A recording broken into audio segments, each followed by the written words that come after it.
Ahora nos vamos con lo mejor. Uy, salieron estas líneas. No importa, no importa. No es tan importante. Me olvidé. A veces fallan las animaciones. ¿Ya? Pero esto sí, no te presta atención. Aquí nos vamos ya a la parte un poco ya más difícil, que es entender las presiones del pulmón. Mire, ya.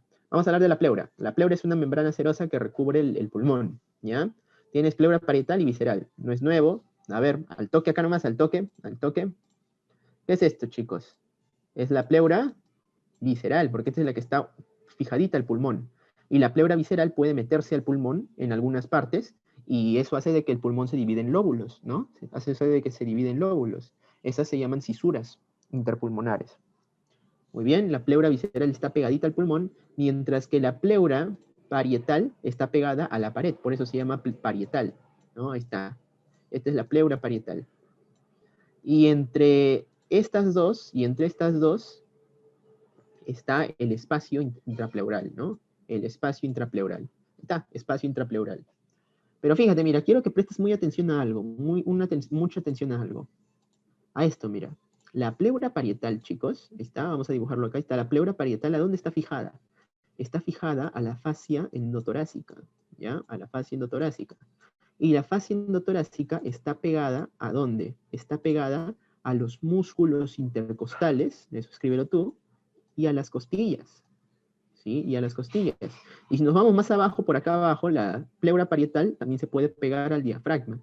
Entonces date cuenta que el pulmón, a veces te pareciera de que el pulmón está ahí, ¿no? Están, como decir, agarrado solo de la tráquea, pero no, no, no, no, no. Si has llevado a Nato, ya has visto cadáveres, debes haber visto que el pulmón está fijado a la pared, ya está ahí se ven a las costillas, por la pleura parietal, ¿no? Y también a todo lo que está alrededor, el pulmón está prácticamente fijado a todo, ¿ya? Está fijado a todo, está bien ahí agarrado de todas partes. Así que, por favor, eso es fundamental entenderlo, porque también tiene mucho que ver con lo que vamos a hacer ahora. Mira, en el espacio intrapleural, le llaman espacio virtual, porque en realidad no es un espacio. O sea, un espacio te dice que es algo vacío, ¿no? Pero no, al contrario, esta zona es una zona que va a estar llena de un líquido llamado líquido intrapleural. Pero este líquido intrapleural no creas de que también es bastante, o sea, prácticamente es muy mínima la cantidad de líquido intrapleural que hay acá. Prácticamente hay poquito y solo simplemente está lubricando el espacio para que las pleuras, como están constantemente rozándose una con la otra, no se inflamen, pues porque por rozamiento se podrían inflamar.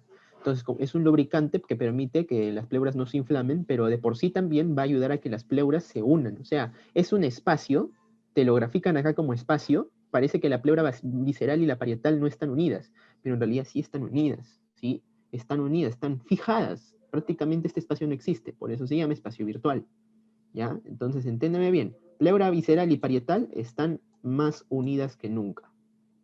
¿Ya? Están más unidas que nunca.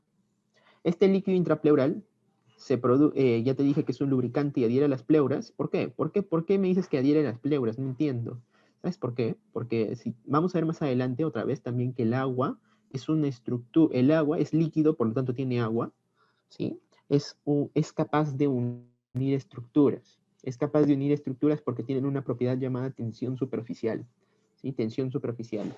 No sé si te ha pasado, pero por ejemplo, a veces que hago fiestas en mi casa, lo dejan todo sucio, pues, ¿no? Lo dejan todo sucio, los vasos a veces están llenos de agua, ¿no? Por la mesa se llena de agua porque la gente se sirve pues de todo así, y ya pues el vaso se queda ahí en la mesa y debajo del vaso hay agua. Y quiero sacar el vaso y está un poco duro, ¿no? Está un poco duro, ¿no? Está un poco duro. ¿Y por qué? Porque el agua está sirviendo como una especie de fijador del vaso a la mesa. Y el agua tiene su propia fuerza, ¿sí? Tiene capacidad de hacer eso porque tiene una propiedad llamada tensión superficial de la que hablaremos más adelante, ¿sí? Igualmente, no sé si has visto que hay insectos que se paran en el agua, es tensión superficial, ¿ya? Porque tiene fuerza el agua. Muy bien, olvidándote de eso, ya hablaremos más adelante de eso. Acuérdate que el líquido intrapleural se produce por la pleura parietal y es drenado también por la pleura parietal, ¿sí? Muy bien, chicos. Existen tres tipos de presiones. Te he explicado todo esto, me he tomado mi tiempo para explicarte esto, para hablarte de las tres presiones que existen dentro del pulmón. La intrapulmonar, llamada también intraalveolar, la intrapleural, llamada también intratorácica, y la transtorácica, llamada también transmural. De estas, la transmural siempre es positiva, la intrapleural siempre es negativa y la intrapulmonar puede ser ambas. Nos vamos a este cuadro majestuoso y vamos a hacer unos dibujitos también. Mira, este cuadro nos muestra dos cosas. Para comenzar, nos muestra dos momentos, inspiración, expiración.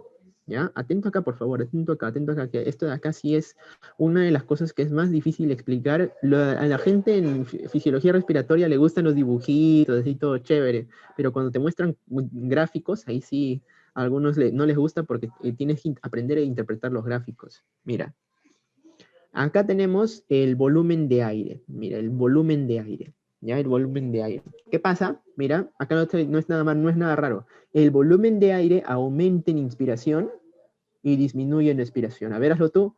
Inspira, expira. Lo comprobaste. ¿Ya? Ahora, este de acá está separado, ¿ya? O sea, el volumen de aire es esto y se mide en litros. ¿Ya? Pero acá, mira, todo este eje de las ordenadas es centímetros de agua. ¿Eso qué quiere decir? Que es presión, ya solo que están midiendo en otras unidades. ¿Eso importa, Renato? No importa. La idea es de que quieres que sepas que esto es presión. Que esto es presión. Excepto para lo de rojito. Lo de rojito se mide en litros porque es volumen, ¿ya? Lo he puesto ahí para que, al toque nomás, para que solo te guíes, te guíes. Entonces, estas curvas que ves acá sí son curvas de presión. Esta de rosado es la presión intrapulmonar y esta de celeste es la presión intrapleural. Entonces, quiero que veas lo que pasa dentro del pulmón durante la inspiración y durante la expiración. Miren, en el pulmón, lo que va a pasar es que, como te dije, en la inspiración, ¿qué pasaba? Descendía el diafragma, aumentaba el volumen, disminuía la presión y por lo tanto la presión disminuye. Ahí está, pues, mira, ¿ves? La presión disminuye por debajo de cero. Acuérdate, Renato, aquí la presión es cero, no. Esto de acá significa, chicos, que la presión está a la altura de la atmósfera. Las presiones negativas no existen, ya no existen. Son una convención. O sea, esto de acá es como decirte una atmósfera. ¿Ya? ¿Me entiendes? Esto de acá es como decirte una atmósfera. ¿Sí? Una atmósfera. O 760 milímetros de mercurio, si quieres. Ya, pues está cero. Ya, cero. La idea es que, mira, cuando tú inspiras, la presión intrapulmonar del pulmón de los alvéolos va a bajar por debajo de cero y va a ser -1. ¿Viste? Va a ser -1. Pero mira, eso va a pasar solo durante la mitad de la inspiración. Entonces, en la mitad de la inspiración es cuando la presión disminuye y por lo tanto ingresa el volumen. Ingresa el volumen. Luego, una vez que el volumen ha ingresado al pulmón, el pulmón se adapta al volumen que ha ingresado y regresa de nuevo a su presión cero. ¿Me entiendes? ¿Ya? ¿Me entiendes? No se queda en -1, sino regresa a cero. Pero todavía aquí está el aire dentro del pulmón. Ahora recién a partir de este cero vamos a sacar el aire. Nuestro diafragma va a ascender y nosotros vamos a expirar el aire porque si el diafragma asciende, el volumen disminuye. Si el volumen disminuye, la presión aumenta. Y si la presión aumenta, el aire sale a un lugar en donde haya menor presión. Y esa presión que va a aumentar, fíjate, ocurre en la mitad de la expiración. En la mitad de la expiración se llega a +1. Y luego, una vez que el aire ha salido del pulmón, el pulmón se adapta otra vez al aire y regresa a cero. ¿Ya? Eso, lo que te acabo de describir es la presión intrapulmonar. Espero que te haya quedado claro de que es a la mitad, no es siempre. Ahora, chicos, vamos abajo, a la presión intrapleural. Y por eso es que, mira, la presión intrapulmonar, o también llamada intraalveolar, puede ser positiva o negativa. Te ha quedado claro por qué, ¿no? Ahora nos vamos a la presión intrapleural. Mira, la pleura tiene presión negativa. ¿Eso qué quiere decir? Eso quiere decir de que la pleura está por debajo de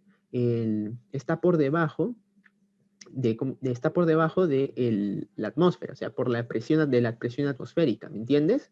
O sea, la presión atmosférica tiene 760. La pleura, mira, está en -5, o sea, tiene 755 más o menos. ¿Ya? Está por debajo de la presión atmosférica. Eso quiere decir de que sea negativo. Mira, entonces, Renato, no te entiendo, pero mira, yo veo que la pleura está cerrada, ¿no? Entonces, mira, ¿sabes? ¿Quieres que te diga cómo se explica eso? Mira, tú colocas igualito, mira, acá en la pleura, tú a esta persona le clavas un tubo que tenga esta forma. ¿Ya? Un tubo que tenga esta forma. Y se lo clavas ahí en el espacio intrapleural. ¿Y este tubo qué contiene? La misma idea que el experimento de Torricelli. Mira, el tubo normalmente antes de meterlo estaba así. el tubo antes de meterlo estaba así. Y aquí tenía agua. Agua, mira, está el agua. Ya ahí está el agua. Todo esto tenía agua. Porque estamos midiendo en centímetros de agua. Si quieres, mercurio. ¿Ya? Mercurio, lo mismo.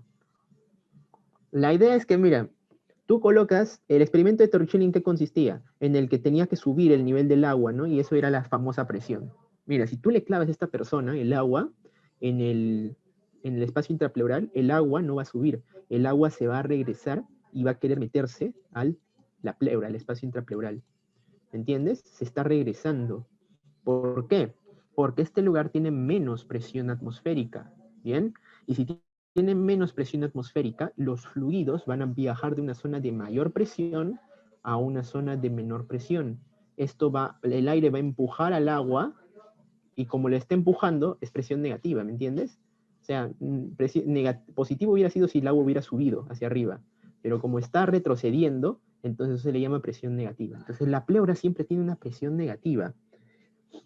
¿Bien? Pleura tiene siempre una presión negativa. ¿Y sabes por qué tiene una presión negativa? Ahorita te lo voy a decir, más adelante. Ya más adelante te voy a decir por qué. Pero mira, esta presión negativa normalmente es de menos 5. Menos 5, siempre es de menos 5. Pero cuando tú inspiras, esa presión negativa se vuelve menos 7. Se vuelve menos 7. ¿Ya? Y cuando tú dejas de inspirar y botas el aire, esa presión vuelve a ser menos 5. ¿Ya? Menos 5. ¿Entendiste? Si me entendiste eso, ahora te puedo dar otro dato interesante. Mira, otro dato interesante. Es el siguiente.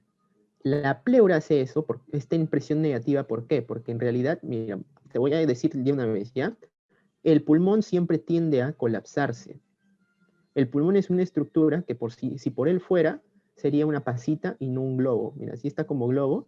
Si fuera por el pulmón se quedaría así. Solo este sería su tamaño. Porque siempre está queriendo colapsarse. ¿Ya? O sea, volverse como pasita, desinflarse. Mientras que la pared torácica, pero ¿quién se lo impide? La pared torácica, porque está fijada por la pleura parietal a un montón de músculos, costillas, músculos y costillas, y otras estructuras que también hay en el tórax. Entonces, esto lo está jalando, ¿me entiendes? Al pulmón. Lo está jalando al pulmón. Y es producto de estas fuerzas opuestas que se crea la presión negativa en este lugar. ¿Ya? Por eso es que siempre tiene presión negativa. Y mira, cuando tú inspiras, esta fuerza negativa se hace mucho más fuerte. ¿Por qué? Porque el pulmón está expandiéndose, ¿no? El pulmón se está expandiendo. El pulmón se está expandiendo, pero a él, ¿qué le gusta? A él le gusta colapsarse. Al pulmón le gusta colapsarse. Por lo tanto, y encima, o sea, que le gusta colapsarse, encima lo vas a inflar. Entonces, ¿te das cuenta? O sea, encima lo vas a inflar, necesitas una fuerza súper más grande. Entonces, esta pleura aumenta la presión, por eso se vuelve menos 7, ¿ya? Porque ahí también los músculos, como saben de que el pulmón se quiere colapsar, tienen que hacer más fuerza todavía para jalarlo, ¿entiendes? Y eso hace de que esta fuerza, de que ya de por sí es negativa, se vuelva aún más negativa, ¿ya? Se vuelva aún más negativa para jalar al pulmón y hacer de que pueda llegar a menos 7. Y bueno, ya cuando expiras, regresa a la normalidad a menos 5. Para seguir sosteniendo al pulmón, porque en inspiración y en expiración él va a querer seguir haciéndose pasita, colapsándose, ¿ya? Muy bien, chicos. Eso es, y a la diferencia entre la presión intrapulmonar y la presión intrapleural, es decir, todo esto que está coloreado de amarillo, a eso se le llama presión transpulmonar, que no es otra cosa más que la diferencia entre la presión intrapulmonar y la presión intrapleural. Una resta, ¿ya? Ponle acá si quieres, ponle acá. Ponle presión intrapulmonar menos presión intrapleural, ¿ya? Y por eso es que esta división siempre va a salir positiva, pero esta resta, perdón, siempre va a salir positiva, ¿no? Esta resta siempre va a salir positiva, la distancia de acá hasta acá. La distancia de acá hasta acá. Mira, esta distancia, cuando estamos en el pico de la inspiración, en el final de la inspiración, ¿de cuánto es? Mira, de 0 a 7, la presión transpulmonar es de 7. Y cuando estamos terminando la expiración, mira, la presión transpulmonar es de 5. De 0 a 5. ¿Ves? De 0 a 5. Chicos, la presión transpulmonar es la presión con la que se logra expandir al pulmón. O sea, es la que más importa, la diferencia entre estas dos, porque el pulmón está teniendo una presión y la pleura está teniendo otra presión. Si restamos las dos, con esa presión es que el pulmón se expande, ¿ya? Y en este dibujito, si quieres cópialo o no lo cópialo, mira, vamos a imaginar de que el pulmón solo tiene un alvéolo, el toque nomás, ¿ya? El pulmón solo tiene un alvéolo. Y esta es la pleura, ¿ya? Esta es la pleura. La pleura tiene presión negativa, y encima tiene un líquido ahí todavía que fija las dos pleuras. Estas dos pleuras están fijadas, ¿ya? Acá las he separado, pero están fijadas. Recuerda que este espacio es virtual. Las dos pleuras están unidas entre sí prácticamente, ¿ya? Prácticamente unidas. Entonces, esta pleura encima está fijada a los músculos de la pared torácica, ¿ves? A los músculos intercostales, a las costillas y por abajo también al diafragma, ¿ya? Entonces, dentro del alveolo, ¿qué va a pasar? ¿Qué va a pasar primero? Los músculos van a tirar. Mira, ahí está. El diafragma va a jalar hacia abajo porque el diafragma se desciende durante la inspiración. Estamos en inspiración, ¿ya? Pum. Estamos en inspiración. El diafragma desciende hacia abajo. Igualmente, los músculos de las costillas también tiran hacia los lados, porque mírate, quítate ¿cómo se llama? El polo y mírate al espejo cuando respiras, tu tórax se está expandiendo, ¿no? Entonces esto jala. Y como esto jala, el pulmón también va a tener que jalar, va a tener que expandirse, este alveolito va a tener que expandirse. ¿Por qué? Porque las pleuras están unidas, pues las pleuras están unidas, ¿ya? Y esto va a hacer de que el volumen acá disminuya. Perdón, el volumen aumente, estoy hablando, el volumen aumente, ¿no? El volumen aumente. Que el diafragma desciende está haciendo que el volumen aumente, porque está haciendo todo jalado. Y eso ocasiona de que disminuya la presión a una presión de -1. Y eso hace de que el aire ingrese. ¿Entendiste? Eso de que lo que te acabo de explicar es lo que explican en estos libros en 10 páginas o 12 páginas. Es eso, nomás, es eso. ¿Sí? Que esto se vuelve -1 y eso pasa. Ya, entonces después, ¿qué va a pasar? Al diafragma se le acaban las ganas de contraerse, a los músculos intercostales también, y regresan a la normalidad. Se regresan a donde vinieron. Y eso va a hacer de que el volumen disminuya, ¿ya? Eso va a hacer que el volumen disminuya, y ahora el volumen va a ser va a disminuir. Y eso va a hacer de que la presión aumente por ley de Boyle, y a la presión va a aumentar a +1, y el aire se va a salir. Es eso nomás, ¿me entiendes? Pero recuerda que las pleuras están unidas, ¿ya? Las pleuras están unidas. Y como te mencioné, el pulmón va a ser una estructura que va a querer hacer lo contrario. El pulmón, pese a que, mira, el pulmón siempre quiere colapsarse, ¿ya? El pulmón siempre quiere colapsarse. Y por eso es que a él, que no le da la gana de expandirse, siempre tienen que estar jalándolo. Y mira, esas fuerzas, la verdecita con la de rojo, generan aquí la presión negativa de la pleura, ¿ya? Y mira, tienen que hacer más esfuerzo para que el pulmón sea grande, para que el pulmón sea grande, se infle. Mira, un esfuerzo de -7, ¿no? Una presión recontra negativa, para cuando esté expirado, cuando esté vacío. Mira, una presión de -5, ¿ya? O sea, tienen que aumentar esta presión negativa para que recién podamos inflar al pulmón, ¿ya? Y aquí tenemos que igual seguir con presión negativa en el espacio intrapleural para que el pulmón no acabe por colapsarse, pues, ¿no? No acabe por colapsarse. Ya, chicos, recuerda, mira, entonces es la inspiración y la expiración. Esto es grafiquito, te lo he hecho porque me caes muy bien. Esta es inspiración y esta es expiración. Se entiende que el pulmón aquí está más grande y por eso es inspiración. Ya, mira, y está recubierto por pleura. Pero mira, aquí el espacio entre pleura y pulmón se ha agrandado entre comillas, porque recuerda que es un espacio virtual. ¿Eso qué quiere decir? De que lo está jalando con más fuerza, ¿ya? Si dos superficies se alejan, disminuye más la presión. Renato, pero me acabas de decir que aumenta. Sí, es cierto, pero se vuelve más negativa, ¿me entiendes? Se vuelve más negativa. Si quieres, cámbialo y ponle, la presión se vuelve más negativa. Es lo como decir, lo jalan con más fuerza, ¿no? Lo jalan con más fuerza, pero esa fuerza es negativa. Que se entiende, que se entiende. Esa fuerza es negativa. Porque la fuerza negativa, como pasa con el agua, pues la fuerza negativa atrae estructuras, o sea, mantiene fijas las estructuras. En cambio, si la fuerza es positiva, la fuerza empuja, como si empujara el agua, ¿no? Como empuja el agua y la vuelve más arriba, las fuerzas negativas lo que hacen es que el agua retroceda, ¿ya? Igualita es acá, o sea, si dos superficies se están alejando, como acá, está disminuyendo la presión, y si dos superficies se están acercando, aumenta la presión, ¿ya? Espero que me hayas entendido. Eso era lo más difícil de la clase. A partir de ahora, lo siguiente es recontra facilito. Los pulmones tienen propiedades físicas. Aumenta de tamaño durante la inspiración y disminuye de tamaño durante la expiración, ¿ya? Al aumento del tamaño de la inspiración es una propiedad del pulmón que es la propiedad de adaptabilidad. O sea, el pulmón es adaptable. ¿Qué quiere decir que sea adaptable? Que el pulmón tú puedes con modificar su forma. Eso nomás quiere decir que tú puedes cambiar su forma. En un momento está inflado y en otro momento está desinflado. Como un globo también es adaptable, ¿sí? Un globo de fiesta. También se le dice distensibilidad y también se le dice compliance. ¿Ya? Es lo mismo, es lo mismo. Así que lo vas a encontrar así en varios libros, es lo mismo. Después, disminuye de tamaño durante la expiración. ¿Qué fuerzas van a inducir esto? Otra cosa, recuerda, compliance es un término, adaptabilidad simplemente significa de que una estructura cambia de forma, ¿ya? Una estructura cambia de forma.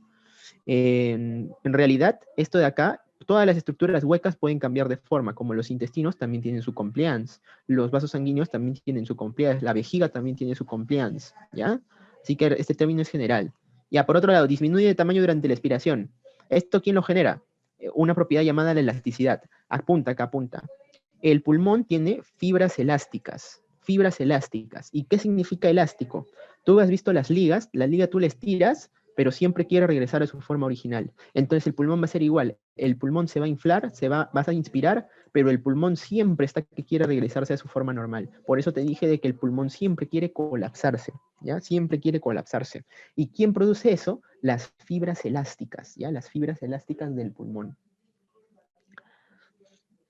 Y por último, la tensión superficial de la que vamos a hablar ahorita, ¿ya? Adaptabilidad, un datito más, ¿ya? La adaptabilidad se mide en unidades, ¿ya? Se mide en unidades, que son cambio de volumen por unidad de tiempo, ¿ya? No, perdón, que estoy hablando papas. Cambio de volumen por cambio de presión, ¿ya? Por cambio de presión. O sea, tú para adaptar una estructura, como por ejemplo el pulmón, tienes que utilizar una fuerza, una presión, ¿no? O sea, si yo utilizo, por ejemplo, mucha fuerza y el volumen solo cambia poquito, entonces es una estructura muy poco adaptable, ¿no? Pero si yo tengo que utilizar poca fuerza y la estructura se agranda bastante, entonces es una estructura muy adaptable, ¿me entiendes? Por eso es que se usan estas unidades, ¿ya? Por eso es que se utilizan estas unidades. Es una forma de medir la adaptabilidad. Sé que ya las unidades te bloquean, ¿no? Pero así es, chicos. Si quieres ser neumólogo, sí tienes que aprender todo esto, pero si no te interesa mucho de repente, entonces ahí puedes verlo desde una perspectiva un poco más ligera, ¿no? A todo esto le meten derivadas, a todo, es un locazo. Ya, mira, volvemos al alveolo, volvemos a lo básico. Este es un neumocito tipo 1 y el neumocito tipo 1 tiene canales, mira, canales que botan cloro hacia el lumen. Y el cloro, así como el sodio, es una estructura, es un ion que jala agua, ¿ya? Por lo tanto, si el neumocito tiene canales que botan cloro y por lo tanto también botan agua, entonces el alveolo se va a llenar de agua. Va a haber una capa de agua en el alveolo, ¿ya? Y apunta este canal, mira, CFTR. Algún día busca qué enfermedad genética se produce por una alteración del CFTR, ¿ya? Pero mira, la idea es que, mira, el alveolo, tú creías que estaba vacío, que solo tenía aire, pero no, tiene agua, ¿ya? Tiene agua. Y también no se puede llenar de mucha agua, ¿no? Porque si fuera mucha agua, este alveolo no serviría. Entonces, también tiene canales que reabsorben sodio y el sodio jala agua, ¿no? Entonces, lo mismo que te he dicho, y esto va a crear una película de agua, así se le dice, una película de agua en el alveolo pulmonar. Y el agua nos trae problemas, porque el agua es una molécula que tiene un dipolo eléctrico. Mira, esta parte del agua va a ser negativa y esta parte del agua va a ser positiva. ¿Te acuerdas cuando te hacían tu gráfico de cómo se disolvía el cloruro de sodio en agua? Ya, pues si le hacían las orejitas de Mickey, ya ahí está, pues. Tiene su parte negativa y su parte positiva. Muy bien, pero chequea lo que te voy a colocar. Lo más importante que eso es que las moléculas de hidrógeno, que son las que tienen carga positiva, se atraen por las cargas negativas del oxígeno y forman puentes intermoleculares llamados puentes de hidrógeno, ¿ya? ¿Te acuerdas que te dije de que el agua puede hacer, por ejemplo, de que un insecto se pare sobre ella, que sacar un vaso de una mesa mojada sea difícil? Incluso también, no sé si alguna vez te has tirado a la piscina de panzazo y te ha dolido, porque es como caer literal en cemento. ¿Por qué? Porque hay fuerza, pues chicos, las moléculas de agua se atraen. Ahí está, mira, comprobado. Ahí tienes moléculas de agua y están atraídas unas con otras, ¿ves? Se están formando puentes de hidrógeno entre estas moléculas. Ahorita ves puente de hidrógeno, puente de hidrógeno, puente de hidrógeno, y son millones de moléculas. ¿Ya? Y todas están bien unidas, y esto es bien fuerte, ¿ya? Es bien fuerte. Por eso te digo de que puede generar dolor incluso si a veces caes mal en el agua. A eso se le llama tensión superficial, ¿ya? Es una propiedad del agua que permite precisamente de que haya una fuerza en la superficie, en las superficies, ojo, en las superficies. Una vez que ya estás adentro no pasa nada, pero en la superficie ahí se crean la tensión superficial. Y esto Laplace lo estudió y Laplace enunció una fórmula, ¿te das cuenta? Todos son fórmulas, ¿ya? Pero mira, él estudió la presión superficial en un alveolo y se dio cuenta de esto, que mira, las moléculas de agua van a estar acá, pues, las moléculas de agua van a estar acá. Y todas van a estar atrayéndose unas con otras. Y por lo tanto, si se atraen unas con otras, el oxígeno la va a tener bien difícil para romper esa película de agua, ¿te das cuenta? La va a tener bien difícil, porque literal tiene que atravesar todo esto y acá hay una fuerza que tiene que superar. Y se dio cuenta Laplace de algo, que si aumentamos la tensión superficial, mira, si esto se mantiene constante, entonces también va a aumentar, ¿qué cosa? La presión, ¿ya? La presión en el alveolo. Y recuerda, si aumenta la presión en el alveolo, también es malo, porque el alveolo va a querer colapsarse. Y también, mira, es inversamente proporcional a esto, al radio. Si aumenta la presión arterial, disminuye el radio. Y mira, el radio del alveolo debe ser este, ¿no? Debe ser de acá a acá. Y por lo tanto, si aumenta la tensión arterial, disminuye el radio. Y el radio se vuelve más chiquitito y el alveolo acaba disminuyendo su tamaño. ¿Te das cuenta? Si hubiera mucho agua, entonces el alveolo ya prácticamente su tamaño disminuye totalmente y se colapsa. Eso es colapsar, que se vuelve como pasita. No sirve. ¿Te das cuenta? Muy interesante, muy interesante. Eso lo estudió el famoso Laplace. Esta es la ley de la tensión. ¿Y qué te dice esta ley de Laplace? En pocas palabras, que la tensión superficial es capaz de colapsar un alveolo por aumento de presión, ¿ya? Por aumento de presión y disminución del radio, ¿ya? Por favor, eso es elemental. Entonces, ¿qué tenemos? Un salvador, el neumocito tipo 2 que fabrica el surfactante. Mira, el surfactante crea otra película más de surfactante por encima del agua, ¿ya?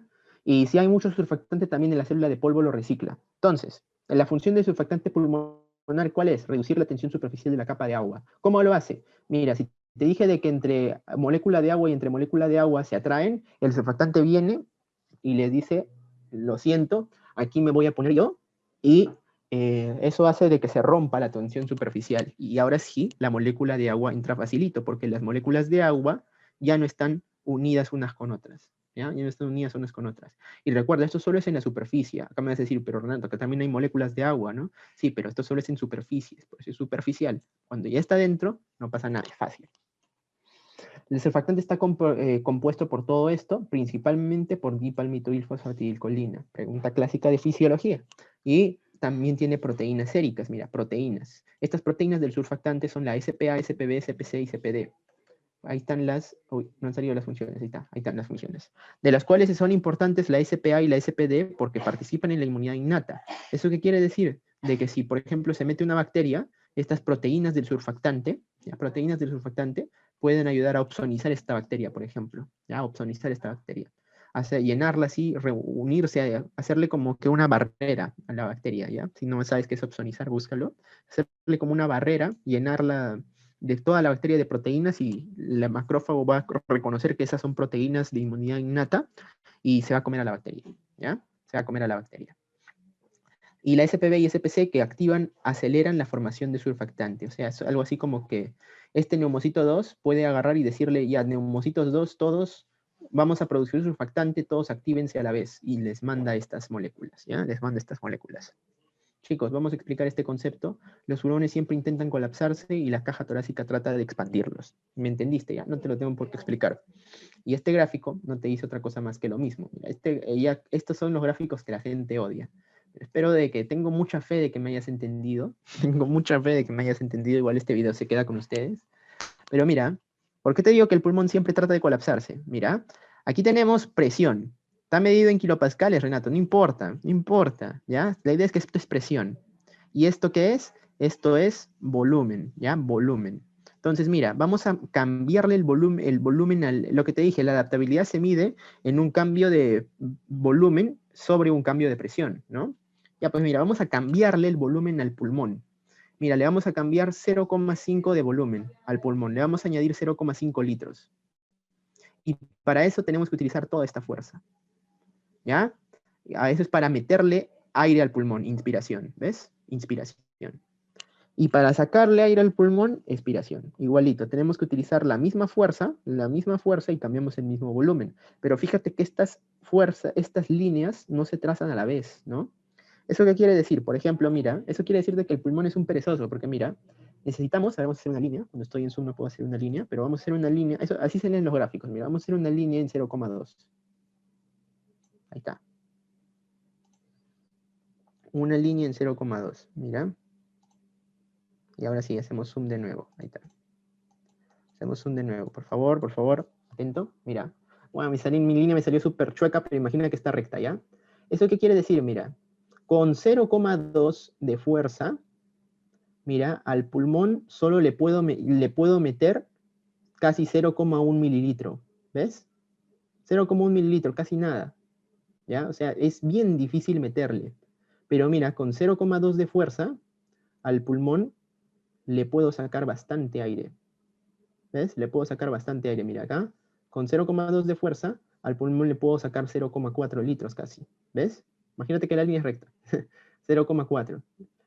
Entonces te das cuenta que al pulmón entonces es más fácil hacer que expire que hacer que inspire, ¿no? Que hacer que inspire esta tranca, porque mira, con 0,2 de fuerza solo le meto poquito. Pero para que expire, mira, con 0,2 de fuerza le saco bastante. ¿Por qué pasa eso? Porque cuando inspiras, al pulmón lo tienes que agrandar, ¿no? Y cuando expiras, al pulmón lo tienes que retraer.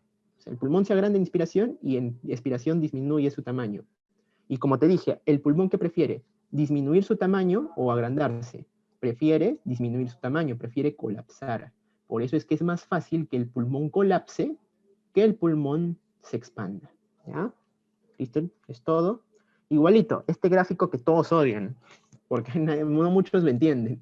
¿Ya? Igualito, mira, es lo mismo. Para no andar mucho en esto, te lo he puesto grande para que, ahí, si te gusta estudiar, tú lo aprendas, pues, ¿ya? Tú lo aprendas. Pero mira, te doy una idea rápida nomás. Igualito es lo mismo, mira. Solo que acá colocamos la adaptabilidad, o sea, el compliance del pulmón, medido en unidades, volumen por presión, ¿ya? Volumen por presión, del pulmón de celeste, de morado, perdón, del tórax de amarillo. Ahorita solo mira el celeste y el amarillo. El celeste es el pulmón, el amarillo es el tórax.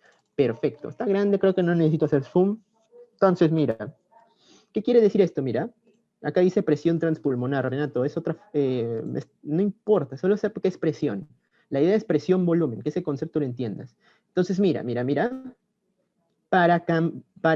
Vamos a agarrar y vamos a hacer una línea en el 10, mira.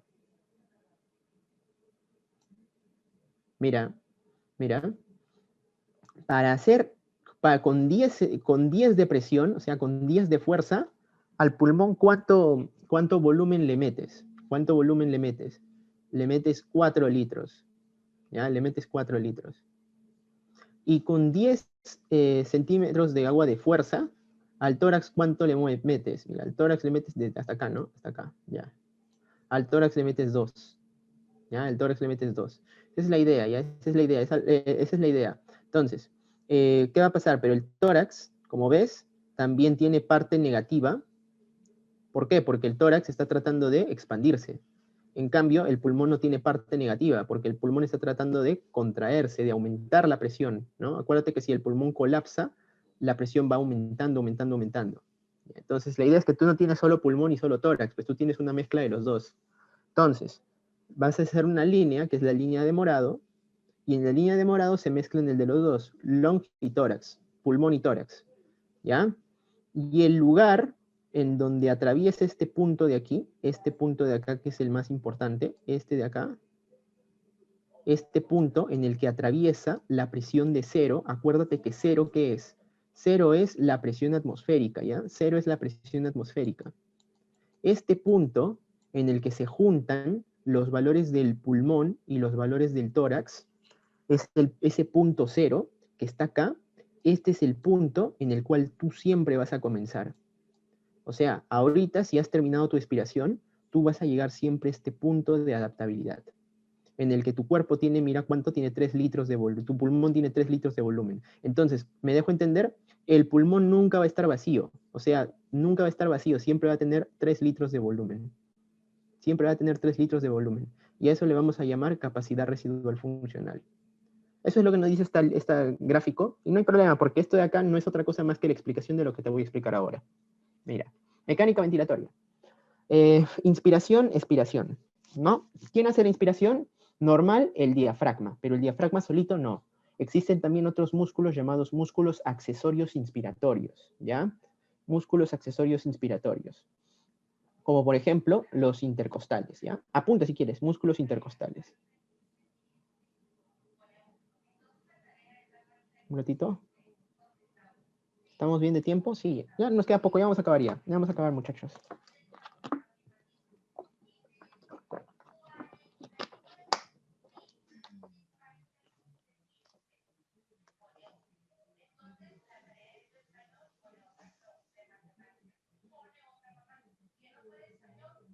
Ya, chicos, ahora sí.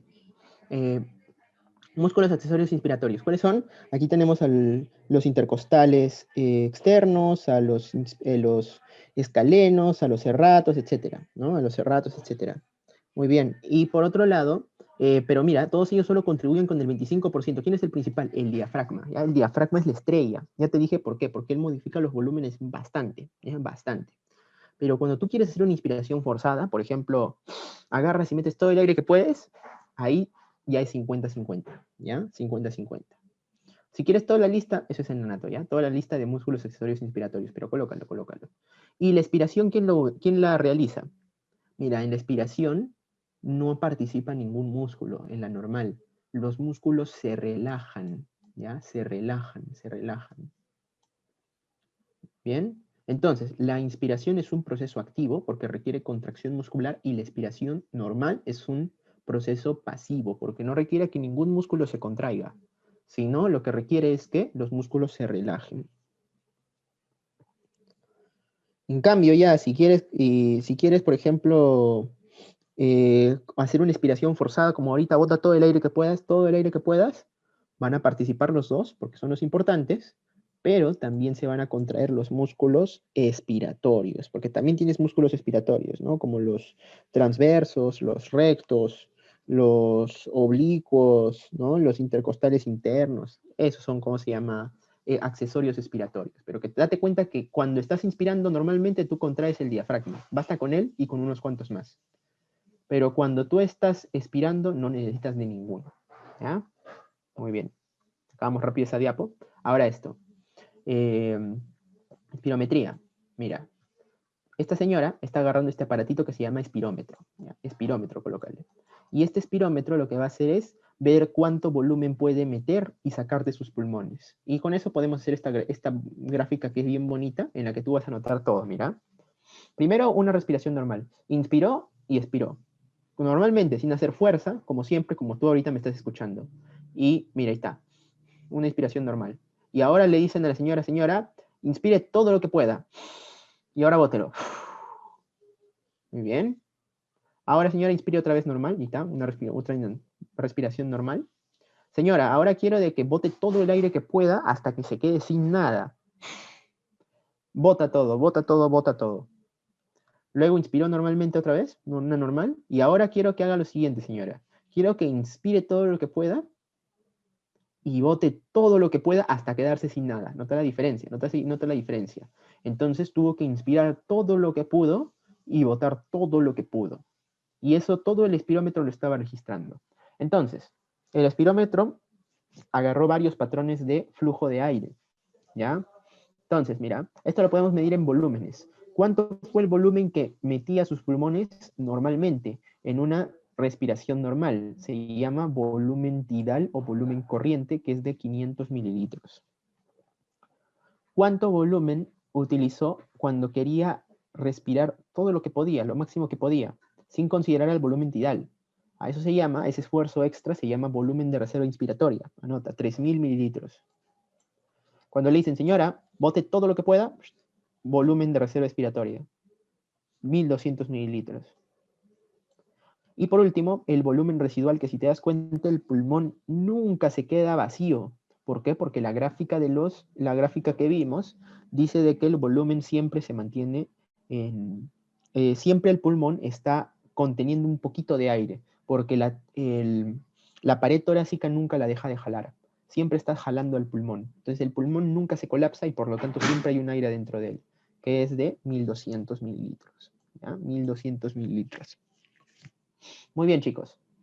Juntamos los volúmenes y los sumamos. La suma de volumen tidal más volumen de reserva inspiratoria es la capacidad inspiratoria, es simplemente una suma, ¿ya? Así que lo voy a pasar. La suma de volumen de reserva expiratoria más volumen residual es la capacidad residual funcional. O sea, que es que esta definición me gusta bastante. En este momento, cuando terminas una expiración normal, eso es la capacidad residual funcional. Y si te acuerdas, es el cruce de las líneas de la compliance pulmonar y la compliance del tórax, ¿no? Cuando se juntan con el eje de las ordenadas, o sea, valor 0, te deja acá. O sea, con cuánto volumen tu pulmón empieza su trabajo, ¿no? Y todo eso es la capacidad residual funcional. Pero pásalo, no te asustes, es fácil, ¿ya? Es fácil. Sigamos, capacidad vital. Capacidad vital es todo el aire que tú puedes movilizar adentro y fuera de tu pulmón, cuanto te lo permite. ¿Te das cuenta? Es todo excepto el volumen residual, que ese sí no lo puedes sacar por nada. Y por último, la capacidad pulmonar total, que ya es todo, pues, ¿no? Capacidad vital más volumen residual. Chicos, con este espirómetro te puede detectar todos excepto 3. No te puede detectar volumen residual, no te puede detectar capacidad residual funcional y no te puede detectar capacidad total. ¿Por qué? ¿Por qué no puede este espirómetro calcularme esto? Porque recuerda, aquí estás movilizando el aire, pues, y el volumen residual nunca lo vas a poder sacar. Nunca lo vas a poder sacar por más esfuerzo que hagas. Entonces, este aparatito no te va a poder calcular cuánto volumen residual tiene tu pulmón. ¿Sí? ¿Cuánto volumen residual tiene tu pulmón? No va a poder por nada del mundo. Porque ese de ahí no está saliendo, ¿no? ¿Me entiendes? Para eso se necesitan ya otras pruebas, ya que algún día aprenderás cómo funcionan la pletismografía y la dilución de helio. En el hospital usan pletismografía. ¿Ya? Chicos, conceptos importantes.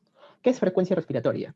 Es el número de respiraciones por minuto, utilizando como respiración, como definición de respiración, el término ventilación, ¿no? O sea, el hecho de hacer una inspiración-expiración juntos, eso es ventilación entre comillas, ¿no? Exactamente no es eso, ya, exactamente no es eso, pero digámoslo así, o sea, inspiración, expiración, por ahora va a ser una respiración, ¿ya? Una respiración.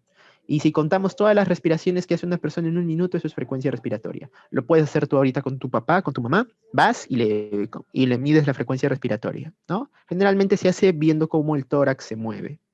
En las mujeres se mueve más el tórax y en los varones se mueve más el abdomen. Por eso le dicen que los varones tienen respiración abdominal y las mujeres tienen respiración torácica. Pero ese es un datito de semiología. Volumen tidal, ¿qué es? Ahí está la definición. Volumen de aire que se inspira o expira en una respiración no forzada, ¿ya? Y ahora nos complicamos. ¿Qué es ventilación minuto? Término importante. Ventilación minuto es la multiplicación del volumen tidal, es decir, 500 mililitros. Nunca te olvides del volumen tidal, ¿ya? Es 500 mililitros.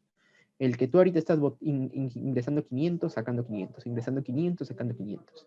Y entonces, el volumen que tú estás metiendo tu pulmón sin hacer esfuerzo, si lo multiplicas por la cantidad de respiraciones que haces en un minuto, eso es la ventilación minuto. Espacio muerto fisiológico. Es el volumen de aire que no participa en el intercambio gaseoso. Y es la suma de dos cosas. El espacio muerto anatómico, que ya te dije que es, ¿no? Que tiene un volumen de 150. Entonces, ¿a qué me refiero? Que de estos 500, de estos 500 del volumen tidal, 150 se van a quedar en el espacio muerto anatómico. 150 se van a quedar en el espacio muerto anatómico. Entonces, ¿con cuánto se va a intercambiar? ¿Qué cantidad de este volumen tidal va a participar en el intercambio de gases? Solo 350. Solo 350. Pero a esto, para decir que es espacio muerto fisiológico, hay que sumarle algo más, el espacio muerto alveolar. Que lo que pasa es que algunas personas tienen alvéolos que están muertos, que están muy llenos de agua, que están muy poco perfundidos, es decir, el alvéolo está acá, pero normalmente el alvéolo tiene que estar con un vaso sanguíneo, ¿no? Para que el oxígeno pase a la sangre, pero si tienes un alvéolo y no tiene ningún vaso sanguíneo cerca, entonces este alvéolo no sirve, pues está por las puras. Entonces, alvéolos que no participan en el intercambio gaseoso, eso es espacio muerto alveolar. Entonces, una persona sana, ¿entiende eso? Sana, no tiene espacio muerto alveolar, solo tiene espacio muerto anatómico. Pero si tú te sales, ¿no? Sales sin mascarilla, ahorita a Lima en la calle, entonces vas a tener más espacio muerto alveolar. Por eso no salgas, ya no salgas, no salgas. Muy bien. Ventilación alveolar por minuto. Ahora sí, el último concepto, pero este concepto sí es chévere. Mira, ¿qué es? ¿Qué es?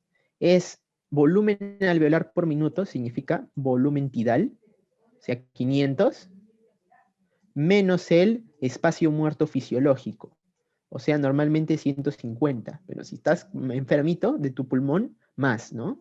Entonces, esto, 500 menos 150, 350, ¿ya? O sea, lo que sí sirve, lo que sí va a participar en el intercambio respiratorio, 350, multiplicado por la frecuencia respiratoria.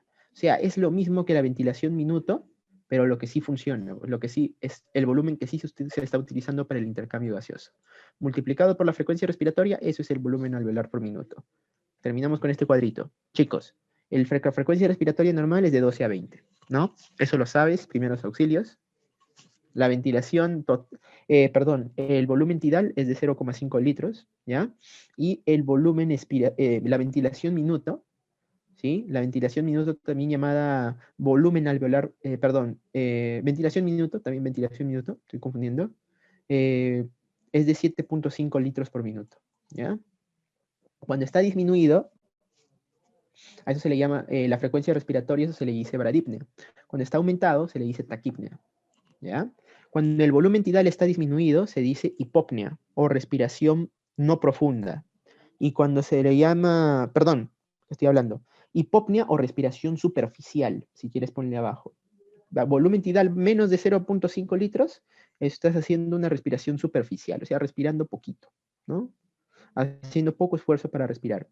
Más de 0,5 litros, eso se le llama hiperpnea o respiración profunda.